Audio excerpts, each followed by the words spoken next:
शिक्षक क्या पढ़ाता है या पढ़ाती है, केवल यही बात महत्वपूर्ण नहीं है, बल्कि महत्वपूर्ण यह है कि शिक्षक अपने शिष्यों के सामने क्या आदर्श प्रस्तुत करता है और उसका किस प्रकार का आचरण रहता है।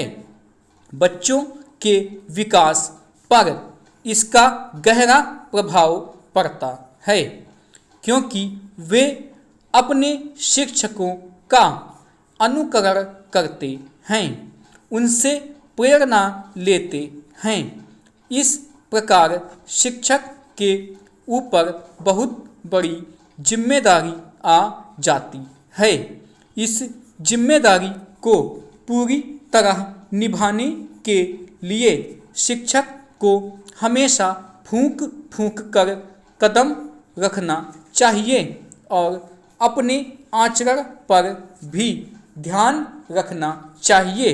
यह कहने की आवश्यकता नहीं है कि जब तक उसमें आदर्श की भावना नहीं होगी और जब तक उसके कार्यों में सत्यम शिवम सुंदरम के गुण मौजूद नहीं होंगे, वह अपने शिष्यों के चरित्र का निर्माण नहीं कर सकेगा।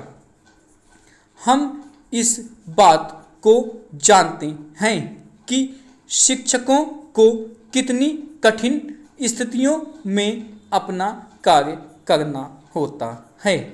हमारे बहुत से स्कूलों में न्यूनतम सुविधाएं भी उपलब्ध नहीं हैं। हमारे पर्याप्त देहाती इलाकों के प्राइमरी स्कूलों में आने वाले बच्चे ऐसे घरों से आते हैं जिनके साधन बहुत ही सीमित होते हैं। उनमें से अनेक बच्चे पुस्तकें भी नहीं खरीद सकते और बहुत से बच्चों को भरपेट भोजन भी नहीं मिल पाता।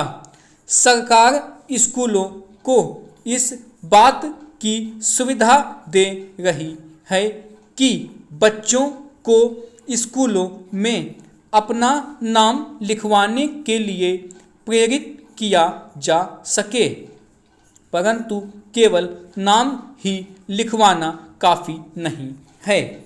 इससे भी ज़्यादा महत्वपूर्ण बात यह है कि बच्चों को इस बात के लिए प्रेरित किया जाए कि वे पूरे समय स्कूलों में उपस्थित रहें, जिससे कि वे न्यूनतम बुनियादी शिक्षा प्राप्त कर सकें।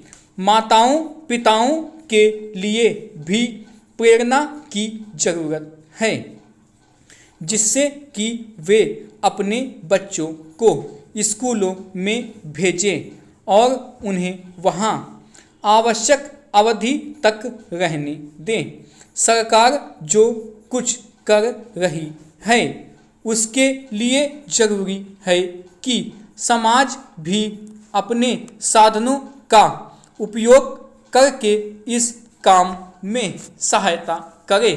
सरकार राष्ट्र के निर्माण में अध्यापकों की महत्वपूर्ण भूमिका को अनुभव करती है और वह उनके सामाजिक स्तर, उनकी सेवा शर्तों, उनकी शैक्षिक तथा व्यावसायिक योग्यताओं को बढ़ाने की आवश्यकता से पूरी तरह परिचित है।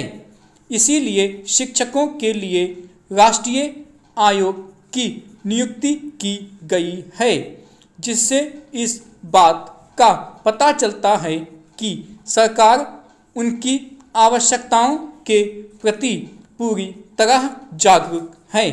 मैं आशा करता हूँ कि आयोग शिक्षक समुदाय के हितों के लिए अपने असली सुझाव देगा। मैं एक बार फिर अध्यापकों को बधाई देता हूँ जिन्होंने पुरस्कार प्राप्त किए हैं।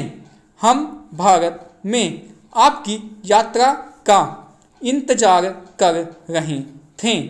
हमें खुशी है कि आपने देश में चुनावों के सिलसिले में व्यस्त होने के बावजूद भी हमारी दावत को स्वीकार किया और हमें अपने संबंधों को फिर से नया बनाने का मौका दिया।